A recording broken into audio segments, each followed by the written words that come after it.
गांव के एक कोने में एक पुरानी झोपड़ी थी। उसी में रहती थी दो बहनें, राधा और मीरा। माँ बाप कुछ साल पहले आई महामारी में गुजर गए थे। उनके जाने के बाद दोनों बहनें खुद ही एक दूसरे की सहारा थे। एक दिन अपने ही धुन में झूलती हुई मीरा मंदिर से लौट रही थी। हाथ में पूजा की थाली थी, चेहरे पर वही पुरानी मासूम। अब आई है तू मीरा सूरज, सर पर चढ़ाया और तू फूल चूहिया बनकर घूम रही है। तेरा क्या है?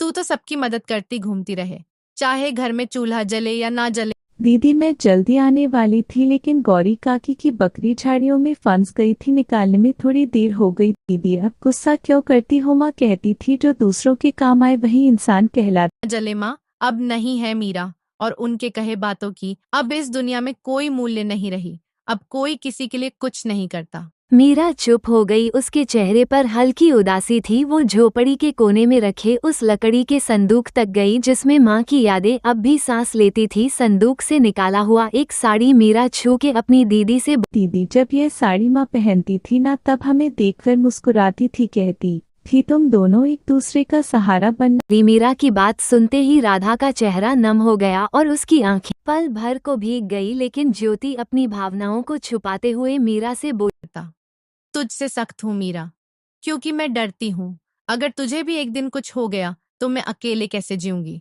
इस दुनिया ने मुझसे सब छीन लिया है। मैं नहीं चाहती तू भी मेरी तरह कमजोर पड़ जाए, इसीलिए तुझे मजबूत बना रही हूँ। थी तुम दोनों एक दूसरे का सहारा बनना। दीदी आप कमजोर नहीं हो, आप ही तो मेरी ताकत हो। अगर आप मेरा हाथ थामे रखो तो दुनिया की आंधी भी मुझे हिला नहीं सकती, बोली। मीरा की बात सुन के राधा के चेहरे पर उसके माता पिता के जाने के बाद पहली बार हल्की सी मुस्कान आई।